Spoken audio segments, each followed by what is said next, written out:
Good Friday উপলক্ষে আমি যারা বৃদ্ধ এবং গরিব দুঃখী তাদের কিছু শাড়ি দিলাম, কারণ গুড ফ্রাইডের দিন দিতে হয়, ঈশ্বর এতে সন্তুষ্ট হয়।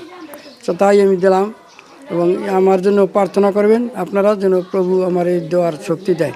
মামি, তুমি একটু প্রার্থনা করো, প্রার্থনা করো। প্রার্থনা করি। পিতা, প্রেমময় পিতা, তোমার ধন্যবাদ করি।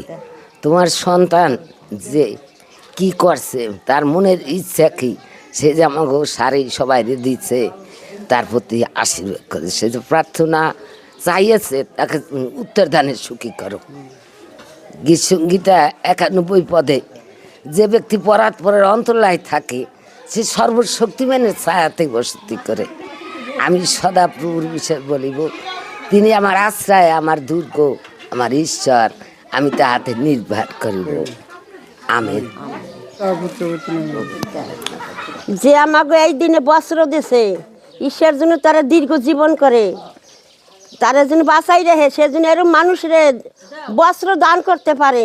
পিতেশ্বর জন্য তার প্রতি আশীর্বাদ করে।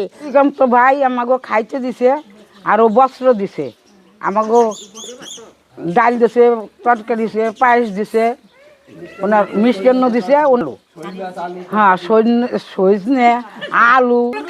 উপবাসের উপলক্ষে আমরা উপবাসে মহিলারা গ্রামে গ্রামে ঘুরে, সেই জন্যই ওনার মনে চাইছে, উনি আমাকে আহ্বান করে তাই খাওয়াইছে।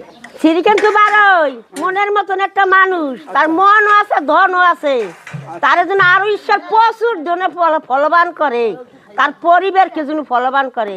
তার দুইটা ছেলে আছে, তার বউ আছে, আর একটা মাইয়াও আছে, তাকে জন্য ঈশ্বর ভালো আশীর্বাদ করে।